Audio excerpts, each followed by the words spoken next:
পঞ্চায়েত মামলায় শুক্রবার মুখ পুড়েছে রাজ্য সরকারের। কমিশনের সব দাবিকেই মান্যতা দিয়েছে আদালত। ইতিমধ্যে কলকাতা হাইকোর্টের সিঙ্গল বেঞ্চের রায়কে চ্যালেঞ্জ জানিয়ে ডিভিশন বেঞ্চে যাওয়ার কথাও ঘোষণা করেছে রাজ্য।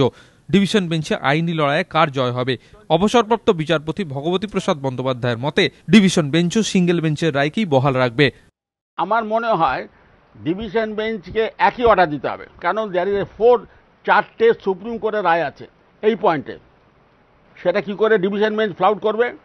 পর্যবেক্ষক কেন্দ্রীয় বাহিনী নিয়ে কমিশনকে জানানোর জন্য শুক্রবার আদালত রাজ্যকে 24 ঘন্টা সময় দিলেও পঞ্চায়েত মন্ত্রী জানিয়েছিলেন 24 ঘন্টার মধ্যে রায়ের বাস্তব রূপায়ণ সম্ভব নয়। কালকের মধ্যেই আমাদের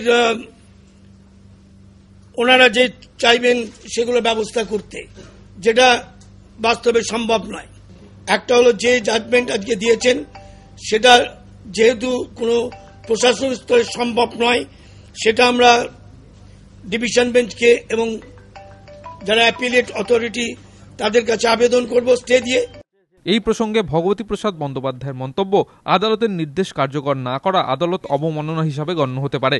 পাশাপাশি তিনি প্রশ্ন তোলেন, ইচ্ছে থাকলে কেন রায়ের কার্যকরী অংশে স্থগিতাদেশ চায়নি রাজ্য?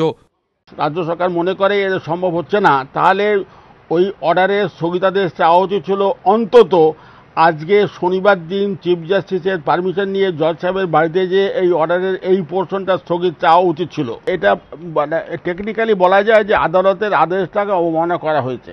জুন মাসের দ্বিতীয় সপ্তাহের মধ্যে বেশিরভাগ গ্রাম পঞ্চায়েতের 5 বছরের মেয়াদ শেষ হচ্ছে, কিন্তু আইনি জটিলতার জেরে জুন মাসে কি ভোট সম্ভব? প্রশ্ন তুলছে বিভিন্ন মহল। এই পরিস্থিতিতে অবসরপ্রাপ্ত বিচারপতি ভগবতী প্রসাদ বন্দ্যোপাধ্যায়ের মত, পঞ্চায়েতগুলির মেয়াদ শেষের আগে ভোট না হলে সাংবিধানিক সংকট তৈরি হতে পারে। পশ্চিমবঙ্গ পঞ্চায়েত নির্বাচন আইনের 42 নম্বর ধারায় সাংবিধানিক বৈধতাকে চ্যালেঞ্জ জানিয়ে আদালতের দ্বারস্থ হয়েছিল রাজ্য নির্বাচন কমিশন। অবসরপ্রাপ্ত বিচারপতি ভগবতী প্রসাদ বন্দ্যোপাধ্যায়ের মতে 42 নম্বর ধারাটি সংবিধান বিরোধী। আমার এখনো অভিমত হচ্ছে 42 এবং 43 ধারাটা সংবিধান বিরোধী। মানে আমি বলছি, অ্যাসেম্বলি ইলেকশন বা পার্লামেন্ট ইলেকশনের সময় স্টেট গভর্নমেন্ট কি সেন্ট্রাল গভর্নমেন্ট ডিক্টেট করবে? তা করেছে আজ পর্যন্ত না।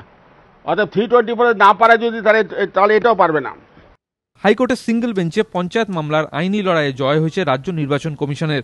লড়াই এবার ডিভিশন বেঞ্চে। সূত্রের খবর, সেই আইনি লড়াইয়ের জন্য দুই শিবিরেই প্রস্তুতি তুঙ্গে। এবিপি আনন্দ।